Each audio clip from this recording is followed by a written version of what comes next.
Welcome to Five Stripe Weekly. In this episode, we debate which squad would win the matchup between 2018 LA United versus 2019 LA United.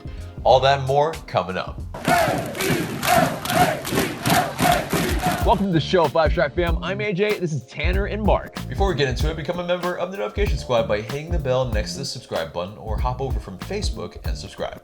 This segment is sponsored by Thinking Man Tavern, a cozy Decatur neighborhood pub. Grab a tasty beverage from a wide variety of selections and a plate of something delicious from the menu. To go, check out Thinking Man Tavern. So guys, let's get into the news and some of the highlights from the football world. So first up is that MLS is expected to announce that the 2020 season will be postponed until at least June 8th. And that the league is a little bit hopeful of resuming play in June. And I'm going to combine, I think, all of these bits of news about MLS trying to get back together and playing. So MLS also, they fear the 2020 season might have to be shortened. It was originally going to be somewhere around May 10th. Now they're really not trying to put, I think, too hard of an actual date that we come back, but June 8th is very interesting as that kind of earmarked date now. But also that the league will be exploring playing behind closed doors at neutral sites when and if we do resume, and then it could potentially be a tournament type of format in this abridged season. What are you guys' thoughts on all that? I think the first thing is that it's coming more and more to acceptance that the season is not going to be 34 games. And I think that also shows the fact that they don't want the league to start in 2020 or 2021 to play into 2021. They clearly want to get it done this year. And also that behind closed doors, I think that's pretty much going to be inevitable. How long that lasts, will the whole season be played behind closed doors, or if things get under control, will they start opening it back up to the public? I think those are going to be the big questions about it. But, at this point, trying to put a solid date on anything seems like a bit foolhardy. Yeah. Mark? Yeah, look, we meet every week, and it seems like every week the situation has changed. You know what I mean? The landscape has changed, so to speak. And so now, we're talking about MLS is talking about hopefully resuming in June. But you hear in certain states, certain countries, certain territories, them talking about not having any sporting events for the entire summer, and so I think it's just a reality of where we are. I think that most of the regular season, if it happens, will probably be behind closed doors, if not all of it. It's just I think it's all part of accepting this new reality. Obviously things are going to be fundamentally different in the short term and long term, and I think in the short term of sports, at least looking at for the rest of 2020, you're talking about a lot of games where, not just in soccer really, where fans will not be in attendance. Yeah, definitely NBA was talking about maybe playing in Las Vegas, in kind of camps where they have people that are cleared of COVID, and then they all play together in some sort of rotating in arenas type of format. But yeah, obviously the difficulty is, you have kind of the support staff that needs to be there. That's where the difficulties, I think, arises. There is going to be someone from the outside coming in, and God forbid one of them gets sick, then, you have to maybe quarantine, an entire group of, how do you just forfeit the game just because, it becomes a conundrum. Major League Baseball as well, they were thinking about maybe going kind of grapefruit and what's the other one? Cactus league style where, they hole up in Arizona and Florida. Either way, they've all been floating these ideas, but I think it's good that they're trying to come up with really out of the box kind of solutions. But I think at the end of the day, I think many of us are probably resigned to the fact that, many of these games are likely pushed to, maybe not happening or voided, or so we'll see what happens. Obviously, we all hope that, the situation in this pandemic gets better, obviously. But moving on from hold on. Say one more thing about that, though, is that also the weird thing is that like you said with the tournament, that's really complicated. Also, how you select the venues for, Major League Soccer isn't a team that, yes, the owners have the money, but in terms of having money to go tournament style, like where would you pick those neutral venues at? Do you pick places that have the best facilities? Like there's so much that brings into it. And also the thing about if you start things up again, a lot of people think that this will continue, or say, it goes away for the summer, which can happen with viruses, and then comes back in the fall, winter. Do you stop again if things aren't done in time and having to stop and start and stop and start? Honestly, I think for me, the thing I'm thinking more and more as things goes on, that for a season like MLS, it just started, my gut says it might end up just getting voided entirely and not even happen. Yeah, which would be terrible for a lot of reasons, obviously. But also one more thing on that is the MLS Studio type of thing that they were talking about in terms of where it would be this grand production from MLS, but in terms of anybody in the stands, there wouldn't be. Also, you guys probably saw those cutouts of the fans. That would be like one of the solutions to make it was weird, a little bit more full. But it was in Borussia Mönchengladbach in Germany did it, and it was just, but it wasn't like, at first when I read the headline, I thought it was like the whole stadium, but it was just like bits here and there, and then certain other parts were just empty, and it's just like, that just looks weird too. Like if you score, there's a bunch of cardboard cutouts just like hi, just like yay, just standing in front of you. Like what do you? It'd be so off-putting. Are they gonna like whip pan to the cardboard cutouts? To the cardboard cutouts just like standing there. Oh, they should just like cut the FIFA crowd from like the video game and just stick it in those shots. Yeah, the guys. Same three guys to support you home and away every game. The same three guys, always taking that selfie. Exactly. But but jokes aside, it's we'll see what happens, but it's getting a little bit more grim as we go. But moving on from that, Manuel Castro has been speaking with some of the local media, notably Felipe Cardenas of the Athletic. He's been talking and saying, basically he hasn't played meaningful football really since November 30th of last year, and he played about 15 minutes against Club America. He's kind of had a rough time of it, of sorts, relatively, by just having to kind of bide his time. Apparently the deal for him to Atlanta United was being worked on in February. And so he's been kind of limbo for a while, and then it's like all of a sudden, yes, I finally get to play, and then this finally happens. I think the one caveat, I guess, is that he, if you can't live in Uruguay with your family and all that, if you live with Eric Rometti, I'm sure you're having a ball. He was seen playing penalties in his living room. It could be a lot worse, I guess, if, all things considered. So, but, moving on from that, Atlanta United's John Gallagher, who was on loan with Aberdeen, our sister club, he has seemingly, his loan has come to an end. It seems like because the Scottish League is pretty much going to end their season right now and not have any other discussion about it. So with that being done, it pretty much means Gallagher's loan has ended and his future is kind of up in the air. Now, if we do play games, then Gallagher, who's pretty flexible in terms of the amount of positions that he's been able to play in the past, he's played at forward, he's played at winger, he's played at fullback, would be pretty handy, right, for us if we do have games.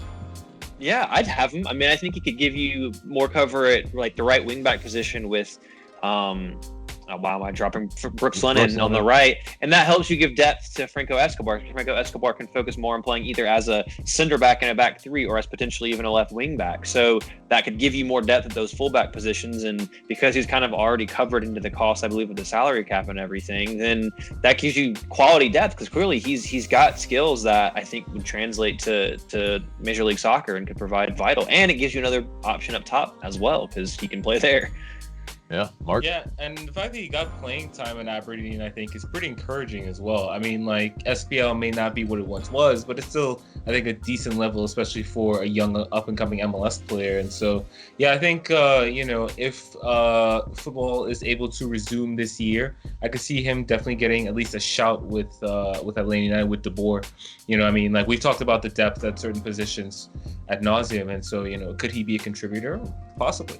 Especially if you're playing in a shortened tournament style thing, you need as much depth as you can get, and a player who can fill as many positions as that. If you're playing more compressed, that's got to be massive, because that answers so many question marks.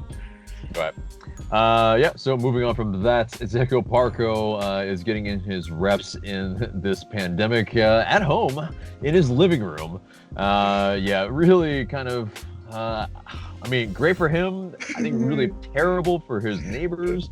Holy crap. I think he probably lives on, at least, you can see from the sky around him that he's probably on a higher floor. So people below him, around him even. I feel pretty bad for them, but he's getting his reps in. That's good. That's Can you imagine somebody going up there to yell at him? They don't even know who he is. It's like, sir, stop playing soccer in your living room. Well, first off, you'd open the door and it's like, there's a hobbit here. Oh man, yeah, that's. I jest. Everyone's a hobbit, next to Tanner McLeod, because he's 6'5". I mean, it's fine. Hey, ask the top of your hair. It's up there now too, dog. Yeah. I don't know if you're talking to me or talking to Mark, but I'm talking to Mark, because Mark's hair is a lot taller than yours is. Mark's hair is up where the top of my head is. Same level. It's true. I know, man. We're gonna see what we can do about that hair, and we should totally kid and play the shit out of Mark. Exactly. Keep growing that out, and we'll see what we can do. Yeah.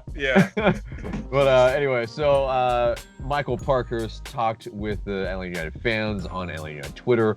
Our skipper, our number one, but he was asked if he were part of a two-man goal celebration similar to Joseph and Miggy's fusion, what it would be and who would it be with. And he answered in a, I think, just heartwarming way that you just expect out of Parky. He said that he would likely have paired with Jonathan Nagbe, and he would have done the shoe phone celebration. And from some of our, after some of our best wins, he was doing that. That's, those celebrations are something that I think we would have wanted to see on the field.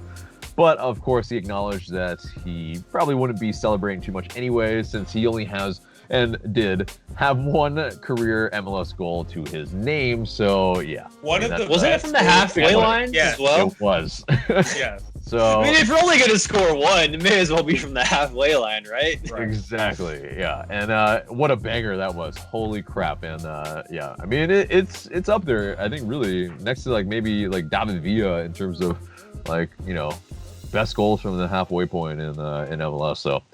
But anyway, so moving on from that, Atlanta United is the winner of Atlanta Madness on WSB TV.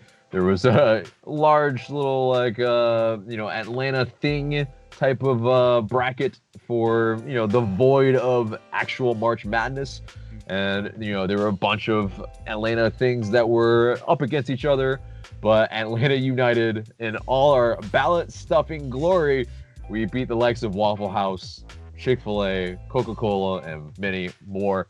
And, good on the 17th. Are we surprised? Online poll yields Atlanta United victor. That's some tough competition, though, man. Yeah, it is. But I don't think that, Waffle House or Chick-fil-A or, Coca-Cola have supporters groups. So, that's where they don't have a contingent probably getting people to vote. So, it's good on us. Makes sense. But we did beat the Atlanta Hawks as well, and they don't have supporters groups either. But that's their fault. That goes hand in. They have that one little section, kind of a supporter group thing. It reminds me of a student section from college. Yeah. But it's 12 people. Yeah. Indeed. Yeah, and I think Resurgence, our Atlanta United supporter group, definitely try to get in there and try to get some chants going as well. It went off decently. Anyway, so moving on from that, Atlanta United announced the United We Conquer initiative. And this was hoping to direct supporters to safe volunteering opportunities during the COVID-19 pandemic. And then they're also granting $85,000 to Soccer in the Streets to cover their operating and coaching expenses during this time. That's really, really great to see. I mean, it's definitely another case of Atlanta United being really, I think, ingrained in the community. Also, speaking of that, Mercedes-Benz Stadium and Arthur M. Blake Foundation have partnered with Piedmont Healthcare to provide food for frontline workers. Wow. I mean, it's like week after week that Arthur Blake is just, and, of course, Mercedes-Benz Stadium, they're, doing and saying the right things. And so, hopefully these people are getting some of the relief that they do need. Moving on from that. So Charlotte MLS, the unnamed MLS team that is going to be coming in 2021, has appointed former Atlanta United manager of player personnel Bobby Belair as the director of player personnel. They announced today on Wednesday. He'll oversee the team's salary budget and kind of build the first team roster. Kind of helping that at least a little bit. But probably a little bit of a miss because he seemed to be well regarded at LA United. And I guess, sometimes pastures are greener when money talks, probably. When, you have a, MLS owner in Charlotte that, rivals money that Arthur Blake definitely has. But I think the question is, how do you build a team from scratch when the whole world is shut down? And there's a whole flurry of how do you talk to the players? How do you scout them? They're not playing. How do you even kind of have a conversation with them in face to face? How do you give them a physical? So it's gonna be probably pretty difficult, right? Yeah. I imagine, if anything, there'll be a flurry of activity for them specifically, I think, in December, January, assuming that this COVID is more contained by then. But yeah, I mean, I think all that's well said, especially with the scout. I guess you could, you have video or an FM to scout for now, but you still have to see these guys play before you actually sign them. So yeah. Exactly. Yeah. I mean, if you don't even see them right before you sign them, and you don't even know if they're fit, right now, even if you get a physical, it doesn't mean very much. Right. So, it's definitely, they have a very, very uphill battle, a mountain to really surmount. But so moving on from that, U.S. Soccer and the Development Academy, they pretty much, U.S. Soccer announced that they will be ending the operation of the USDA, and that's effective immediately. And so that's pretty much where they cited the extraordinary and unanticipated circumstances around the COVID-19 pandemic and the resulting financial strain as the impetus behind what is called an, quote, incredibly difficult decision. But pretty probably wide-reaching impact with this. Probably a little bit more strain on MLS teams and maybe USL teams. Yep. Yeah, I mean, first one. Yeah, no, sure. I think it's interesting. I mean, I think, with obviously everything going on, it's probably a valid reason, but I think it also is a bit of an out because I don't think the DA... It might have been coming. Yeah, exactly. I don't think the DA program really had the effect the way they intended, especially on the women's side. I mean, because the DA program was basically forcing girls to choose between them or high school, and the high school game for women is strong, so that was always a point of contention. And then I think even on the men's side, they just weren't whether it's finding the talent, cultivating the talent, what have you, the schedules, the coaches, I don't know what exactly was the issue, but I don't think it ever really had the effect that they wanted it to. Yeah. Tanner? Well, I mean, it was, they were tasked with basically running the leagues for the academies. So all of the MLS academies and a lot of USL academies were all playing. I think it was 90 plus teams, 94 teams or something like that, all in a league together. And that's very difficult to admin, especially with a country the size of the United States. Size does kind of play a bit in admin, trying to schedule these teams to play each other. But kind of like what you said, AJ, it's going to put more of a strain on the clubs. Although some clubs, depending on the way you look at things, that could be important because if MLS is, tasked with arranging the league for the academies, then they can make it more exclusive, to make it, more competitive, to have a higher quality of players, so that when the players are, developing, they're playing at the best, talent at that position for their age group, which in theory should yield more homegrown products. And for clubs like, FC Dallas, who pride themselves on growing and selling that talent, you get 100% of homegrown player money. So, I think it could be an opportunity for MLS clubs to really take a good step forward in terms of focusing on their youth and having those players come through. Because if you have a competitive academy system and you're creating more competitive American players through academies, that's going to help the national team in the league as well, because you have more quality American players in your league. So, I believe in the idea of youth, and I don't believe in the U.S. Soccer Federation worth a nickel. So I'm going to try to look at this as a positive and hope that teams really put their money where their mouth is in terms of trying to grow the game. Yep. Fair enough. Speaking of U.S. women's soccer and all that, Alex Morgan, who needs no introduction, she shared her coronavirus quarantine workout, and she's prego, and she's not 9 months, 8 months. She's 9 months pregnant. Yeah, and she's doing these exercises that I'm not even sure that I've been doing during the. I was gonna say, I would strap a 7-pound weight to my stomach, but that would suggest that I've been doing anything remotely active. Exactly. So she's still killing it as always. But moving on from that, going over to Europe, new video of what the Bernabeu will look like, or the Bernabeu will look like, and it's pretty futuristic looking. It looks pretty dope. I don't know if you guys gotta take a look at it, but it looks a lot like the Benz in some ways. Like, you definitely can tell that they've probably taken some inspiration in terms of kind of the shape, and how it looks from the outside is similar but different, but like the space agey kind of look, and like the big mezzanines in certain areas, and then they have like a halo board type thing that goes around, like the roof is wider and longer, it goes around in a bigger space, but it looks a bit like narrower than our halo board potentially, but that kind of looks kind of similar as well. But it kind of reminds me of Allianz Arena a little bit. Yes, I was gonna say that as well. Yeah, it's got that kind of smooth,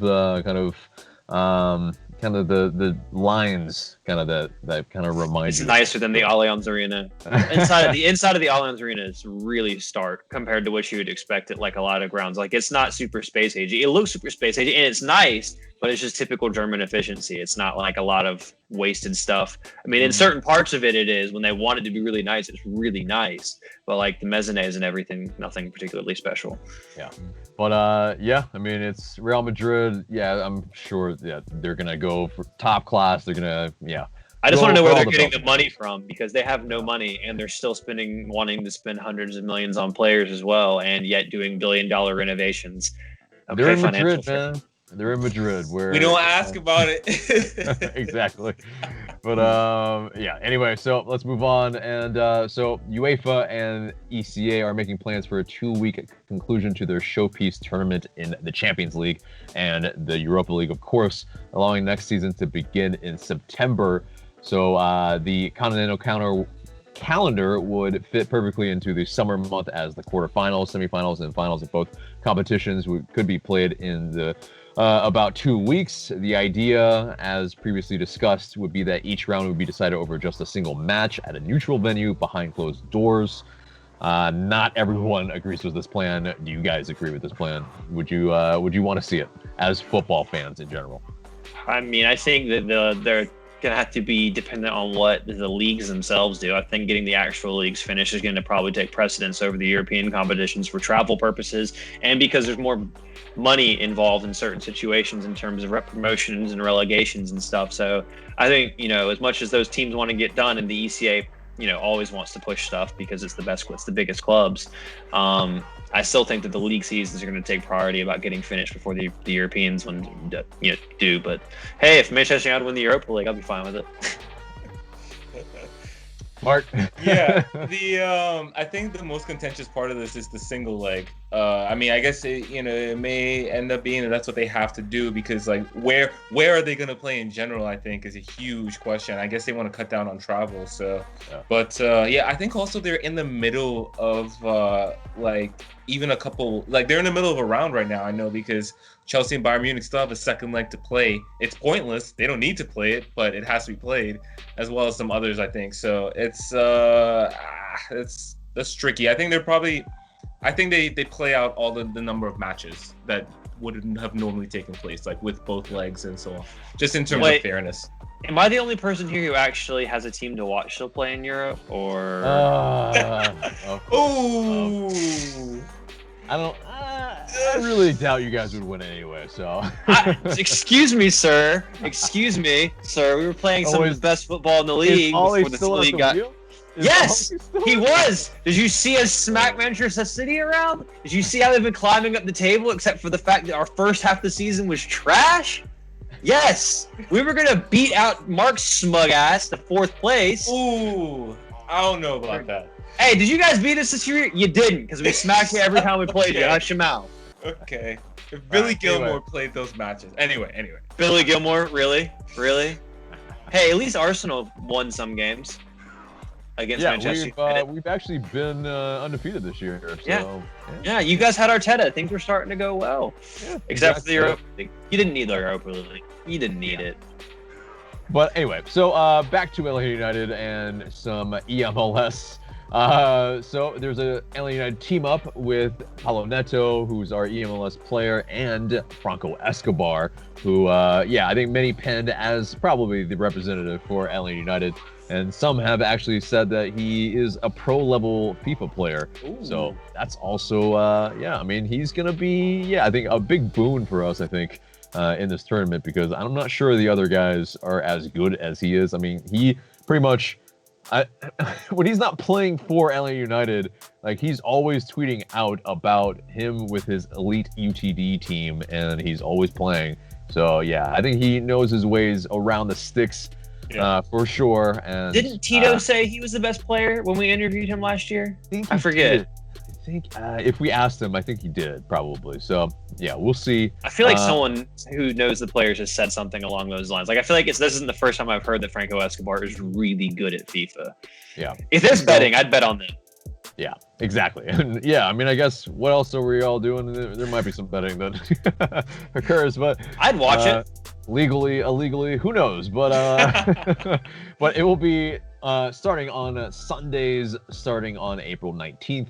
And so that'll be something to look forward to, as well as some of the FIFA and kind of gaming related content that we will be doing soon. That's a little tease. Of course, we talked about it last week, but stay tuned for that. That is coming soon. We are just developing it still. And also another kind of FIFA related thing is the return of Copa Quarantina. That's our little production that we share with the Annex Atlanta, where you stay home and you stay connected by playing FIFA in a free online tournament. So that's starting for Xbox players on April 17th at 6 p.m. And so you can still join in. I think by today, which is Wednesday, it's pretty much half full. So you still have some spots, and there will be another tournament for PS4 players. So, rest assured, you can leave the outrage on another video or somewhere else. But anyway, so that pretty much does it for the news and gets us to Reverse Pass. And simply here we talk about LA United topics from yesteryear. And, this week's topic pretty much is that the 2018 LA United versus the 2019 LA United, who would win? And so, just to give a little bit of background for both of these squads, in 2018, it was a 69-point team. They scored 70 goals, conceded 44 with a goal difference of 26, which that 69 points, they tied Toronto's previous record of most points in a season in 2017. Unfortunately, we did not win Supporters Shield, as most of us know.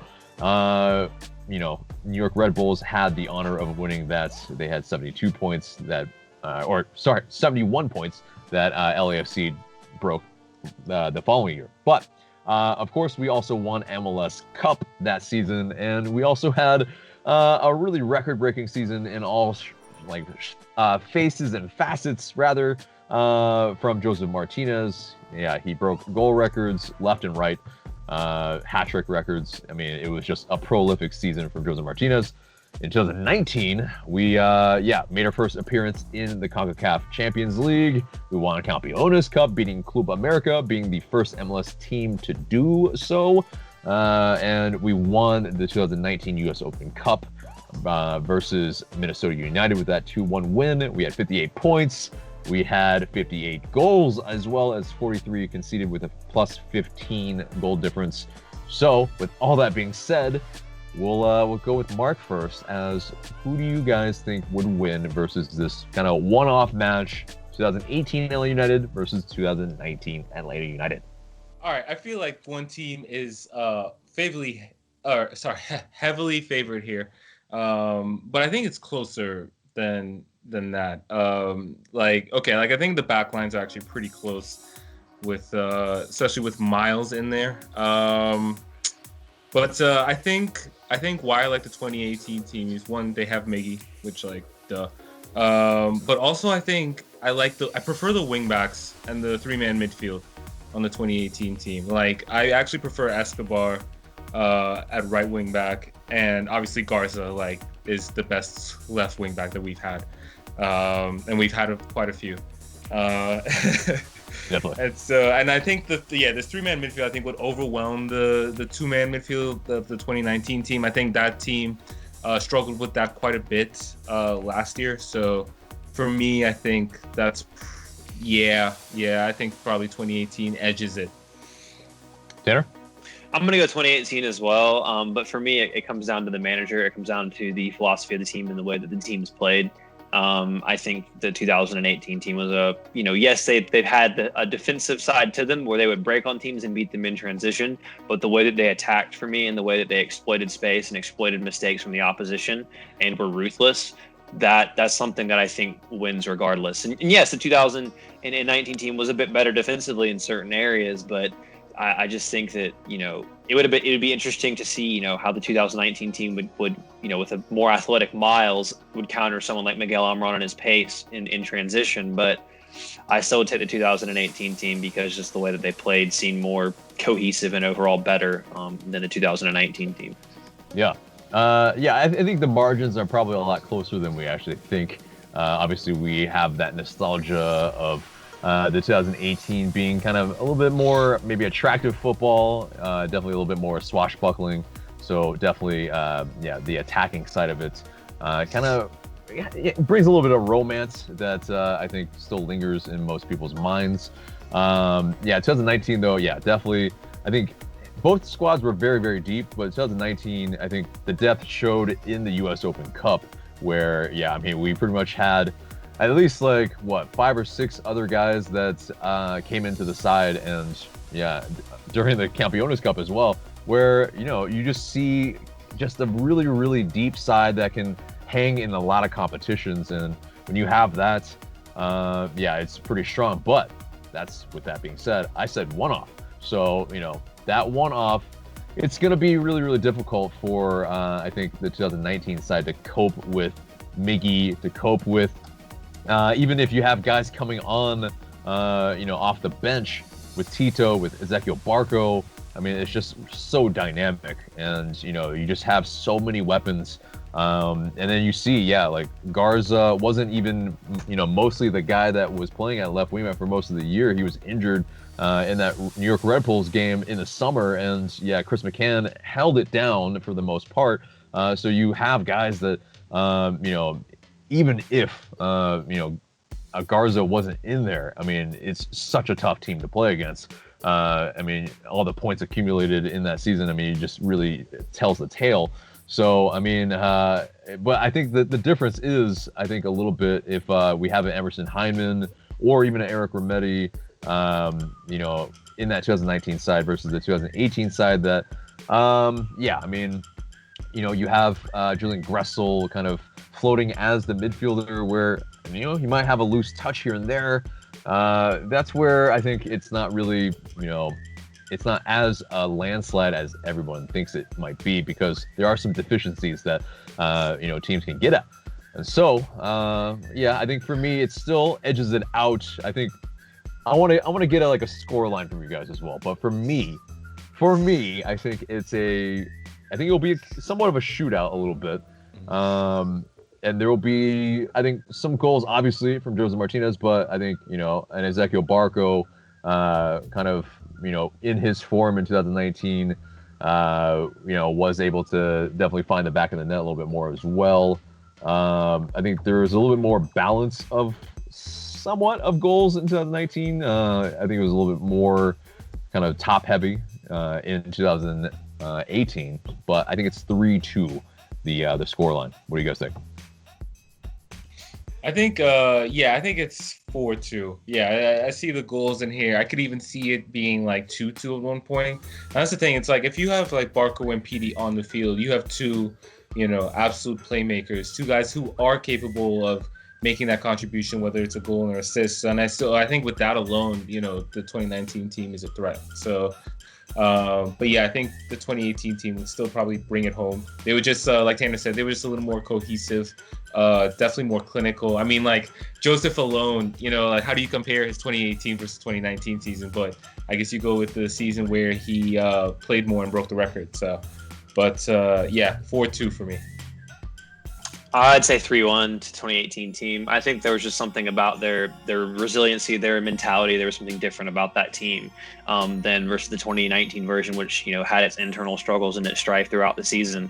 The togetherness and all that combined with the quality, I think that the 2019 team plays a little bit more into the 2018 team's defense because they're a bit slower in attack, not as quick in transitions, which suits you if you're playing a Michael Parkhurst. And I think that 2018 team was better building out of the back with both LGP and Parkhurst than the 2019 team. So I'd say, 3-1 to 2018 team. Yeah, and it's also this. I think the differences between the sides are really between just kind of, pretty key players, obviously. I mean, you have Miggy, you have PT, you have Ezequiel Barco being in the side more so, Miles versus Parkey. Maybe a Flo Pogba because Flo Pogba was the guy on the field for those wins. It wasn't Franco Escobar. So, I mean, I think obviously you lose a little bit there as well, not only in pace, but also distribution and, being able to track back when, he ventures upfield. So, I think the margins, like I've said, a little bit closer than we all think, but it is definitely, I think, a fun little thought experiment for everybody to think of in this pandemic. So, but anyway, fans, audience, please let us know who you think would win in the comments below. I mean, I think we know what the majority thinks, but there have been a lot of people that have been sticking up for the 2019 squad as well. So that's not to say that they wouldn't have anything to say about it at the end of the day. But anyway, that does it for Reverse Pass and gets us to the mailbag. And you guys send in these questions through IG Story. Please continue to do so. We might answer your question in the future. So first question comes from Elogical11. What do you think this stoppage will do to Castro and his loan deal? Of course, his loan deal, I believe, ends at the end of June, I believe. Yeah. So, or July. Either way, it ends in the summer. And the likelihood, if we even play a month, then, I think there could be an issue if, his loan ends and we're down a player. So what do you guys think? I think we would extend it personally. I think it's the right thing to do because you don't bring someone up here and then make them, kind of move their life and have them stuck in this crisis and then say, oh, never mind, no thanks, and send them back. You at least have to give him a fair shake in terms of giving him, time in training to really see if he can settle, blend in, and then improve his game and then, test trying to get into the first team. So, I think we extend it. I think you have to. I mean, it's not like it's that much money anyway. So I think it gets extended. Mark? Yeah, agreed. I think it gets extended. I think also, crap, I lost it. Shit, my bad. It's all good. But I think in terms of Castro, for me, I think you just haven't seen him enough, as well as the kind of personal reasons as well, and so you don't know what type of goods you have until you try it. And so 15-20 minutes of time is really not definitive. So I think it's something that you you do, and then if we do play more and he shows even more, then then we have a player on our hands. So next question comes from Luke Say. Thoughts on replacing this MLS season with a UCL type tourney when play can resume? Who wants to go first? I don't know how that would work. Like, I don't know how you would fairly see that. You know what I'm saying? Or you know what I mean? Like, so it'd be like group stages. And then, I guess maybe, but I don't know. I just it's funky. I think maybe if anything, a shortened season. Not 34 games, but to go full tournament style. I don't like it personally. Yeah. But would you even still have the supporter shield? Because it's less and less becoming an important trophy by the day. So it's one of those things where you maybe have to play a little bit more intra conference and kind of try to make it a little bit more fair, at least in the fans' eyes, maybe. I would also.